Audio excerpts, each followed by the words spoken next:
দূর এক গ্রামে অজপল্লীর কোল ঘেঁষে এক গরিব কৃষক বাস করত। নাম ছিল তার গদাধর। পরনে মলিন ধুতি, গায়ে জীর্ণ জামা, মুখে কষ্টে লেখা, কিন্তু চোখে ছিল এক আশ্চর্য শান্তি। স্ত্রী মারা গেছে বছর কয়েক আগে।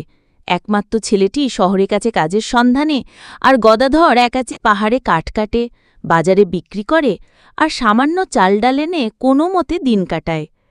প্রতিদিন ভোরেই সে হাঁটতে হাঁটতে চলে যেত জল পাহাড় নামে এক পাহাড়ি বনে। সেই বন ছিল ঘন, নির্জন, এবং গ্রামের লোকেরা বলত ওখানে নাকি ভূতের উপদ্রব, পুরনো রাজার অভিশাপ ঘুরে বেড়ায়। কিন্তু গদাধরের জীবনে এত দুঃখ ছিল যে সে আর অত কিছুর ভয় পেত না। তার চিন্তা একটাই, আজ কত কাঠ কেটেই বা চাল আসবে। একদিন সেই জলপাহাড়েই বনের গভীরে সে দেখতে পেল একটা বিশাল বটগাছ। গাছটার গোড়ার চারপাশে মাটি ভাঙা, যেন অনেক বছর আগেও কেউ কিছু খুঁড়েছিল। কৌতূহলবশত সে গাছটা কাটতে শুরু করল। কিছুক্ষণ কাটার পর গাছের গোড়ায় হঠাৎ ধসে পড়ল মাটি, আর দেখা গেল পাথরের দরজা। প্রথমে ভয় পেল, পরে সাহস করে খুলল দরজাটি।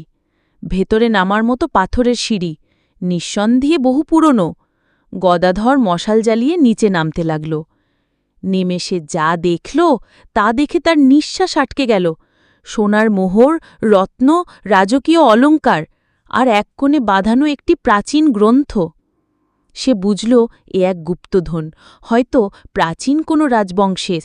চোখ চকচক করে উঠল গদাধরের। প্রথমবার সে কয়েকটি মোহর নিয়ে ফিরে এল। পরদিন বাজারে গিয়ে মোহর বিক্রি করল।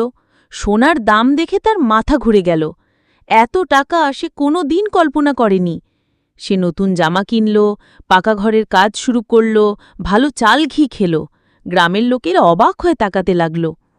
কিন্তু সেই সঙ্গে জন্ম নিল গুজব, গদাধর নিশ্চয়ই কিছু পেয়েছে, অবশ্যই কালো জাদু। পরদিন সে আবার গেল সেই দরজার কাছে, এবার আরও কিছু ধন নিয়ে এলো। এভাবে চলতে লাগল, দিনে কাটকাটার ভান, আর রাতে গুপ্তধনের সন্ধান। কিন্তু এক রাতে সে যখন আরও গভীরে ঢুকছিল, হঠাৎ পাণ্ডুলিপিটি পড়তে গিয়ে সে জানল এক ভয়ানক সত্য। এই ধনের উপর অভিশাপ আছে। এটি ছিল এক নিষ্ঠুর রাজা রুদ্রবর্মার ধনভাণ্ডার।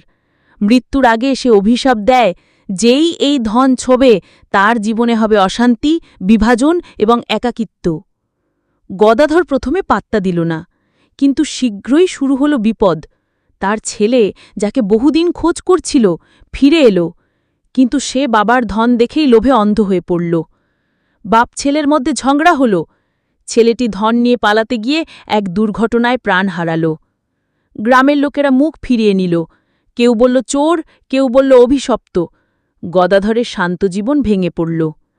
এমনকি একদিন রাতে সে দেখতে পেল সেই রাজা রুদ্রবর্মার প্রেতাত্মা তার স্বপ্নে এসে বলছে, তুই আমার ধন ছিনিয়েছিস, তোর শান্তি হবে না। যদি মুক্তি চাস, এই ধন সঠিক পথে বিলিয়ে দে। পরদিন গদাধর সব ধন নিয়ে গেল গ্রামের মন্দিরে। গোপনে বহু গরিবকে টাকা দিয়ে সাহায্য করল, মন্দির মেরামত করাল, পথ তৈরি করাল, আর অবশিষ্ট ধন গ্রন্থের পাশে রেখে সেই গুপ্ত দরজা চিরতরে বন্ধ করে দিল। এরপর সে আবার তার পুরনো জীবনে ফিরে গেল। না, একেবারে দরিদ্র ছিল না, গ্রাম তাকে সম্মান দিতে শুরু করেছিল। সে মন্দিরের পুরোহিতের সহকারী হল, ধর্মকাজে মন দিল।